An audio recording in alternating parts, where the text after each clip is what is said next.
Dostlar, hammaga salom. Bugungi obzorimizda 3 kanaldan 2 dona dom bo'ladi. Domimiz vobshe gap bo'lishi mumkin emas. Suv, svet, Wi-Fi hamma narsasi tayyor. Lokatsiyasi ham vobshe zo'r yerdan, shahar markazida joylashgan bo'ladi. Uyning ichki obzorlari bilan tanishib o'tamiz. Like bosish, kommentariy yozish esdan chiqmasin. Kanalda yangi bo'lsanglar, obuna bo'lib, ana shunda dom qarab turgan tanish bilishlarga tashlab qo'ysanglar bo'ladi. Birinchi etajimiz 3 xona, 4 xona qilingan. Ikkinchi etajimiz 3 xona, o'zini katta terrasalarga ega bo'ladi. Eksam bir odamniki, agar ikkisini bir qo'shib olaman desanglar, kotej qilib chiroyli etib qo'ysanglar bo'ladi. Narxlar ham shokolad narxda bo'ladi. Uyning ichki obzorlari bilan tanishib chiqamiz.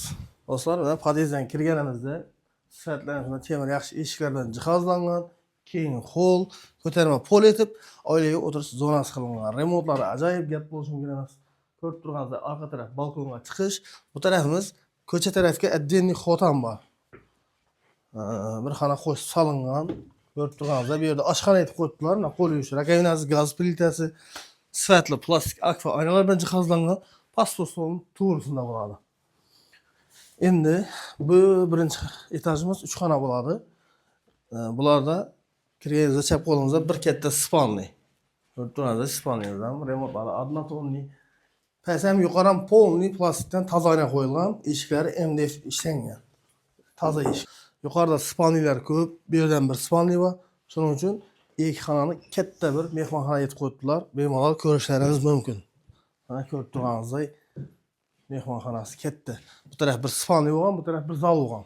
Uzunlasini katta etib mehmon kutish zal etib qo'yibdilar. Xohlasanglar, birinchi etajini alohida, ikkinchi etajini alohida sotadilar. Bemalol kelib o'zlari bilan gaplashaverasizlar. Eksan ham bir odam olgan bo'lsa, kelishib ustida savdolasanglar bo'ladi.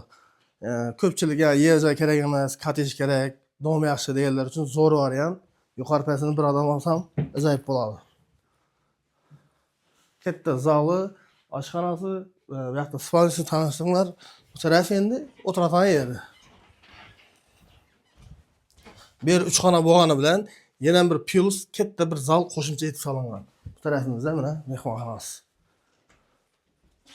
Katta zal qo'shib solingan. Kuxnyasi ham qo'shib solingan, bu yer ham qo'shib solingan.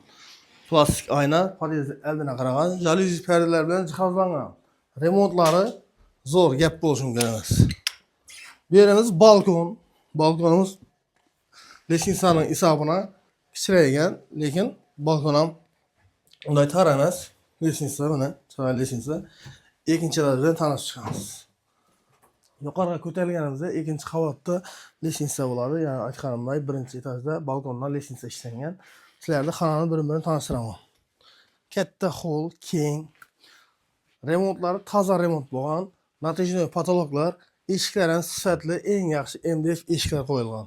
Birinchi xonamizdan tanishamiz. Bu yerimizda ham katta bir spalniy. Arqa taraf oynasi sifatli, yaxshi plastik akfa bilan jihozlangan, jaluzi perdelari bor. Ataplinlardan hech qanday muammo yo'q. Birinchi xonaga qarab turibdi. Endi ikkinchi xonasiga o'tsak, bu yerimizda ham bir detskiy spalniy bo'ladi. Bu yerimizda ham remontlari ajoyib, jaluzi perdelari, plastik sifatli akfa oynalari, arqa tarafga qarang, setkilargacha qo'yib tayyor turibdi. To'shamlar ham toza. Endi 3-xonamiz. Bu yerimiz aslida zal bo'lish kerak.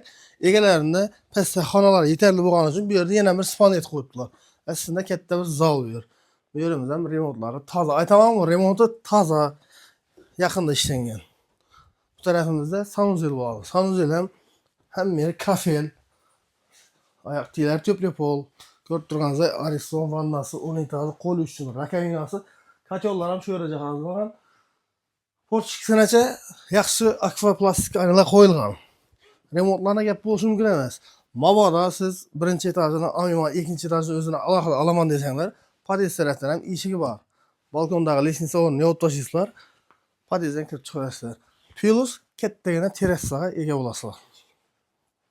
Eshiklar toza qo'yilgan, hammasi yaxshi sifatli eshikdan qo'yilgan. Konditsioner bor. Birinchi qavatga tushish va katta terrasa bo'ladi. Domda bunday sharoit topish qiyin. Ko'pchilik yer joyda yoqtirmaydi, domda yashag'isi keladi, shahar markazida turg'isi keladi. Shular uchun ajoyib taklif. Xohlasanglar, ikkovini ham sotib olinglar, kelishilgan narxda. Chot ketib rekonstruksiya etib olsangiz, toza kotej bo'ladi. Do'stlar, mana uyimizni ko'rib tanishib chiqdinglar. Birinchi, ikkinchi etaji egalari narxini 23 ming dollar, yuqorisini 22 ming dollar dedi. Sizlar uchun tortishib, talashib, ikisini ham 20 ming dollardan 40 ming dollarga qo'ydik. Endi endi bo'lib ham sotiladi. Mabodaga ikkovidan bir odam olaman desa, ustida kelishadi, payg'asi bor. Normalniy savdolashib olsanglar bo'ladi.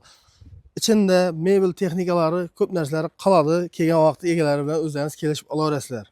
Do'stlar, lokatsiyani aniq lokatsiyani tushuntirib o'taman. Undan tashqari bu uyda olgan odamlarga bonusini garaji kladovkasi qo'shib beriladi. Ikki uyga bir emas, har qaysisini alohida garaj kladovkalari bor. Do'stlar, manzilimiz 50 qala tumani Bo'ston shahri bo'ladi. Orientir militsiyaxona pasport stolning to'g'risida joylashgan bo'ladi. Lokatsiyasi zo'r yerda, barcha davlat idoralariga yaqin. Ondan tashqari gaz, svet, Wi-Fi'dan bu yerda muammo yo'q. Shaharning yuragida joylashgan desak ham bo'ladi. Bu videoni tanish bilish, og'ayni to'g'ani hammaga tarqatib qo'yamiz. Kanalda yangi bo'lsanglar, obuna bo'lib, like bosib esdan chiqmasin. Hali zo'rlari oldinda.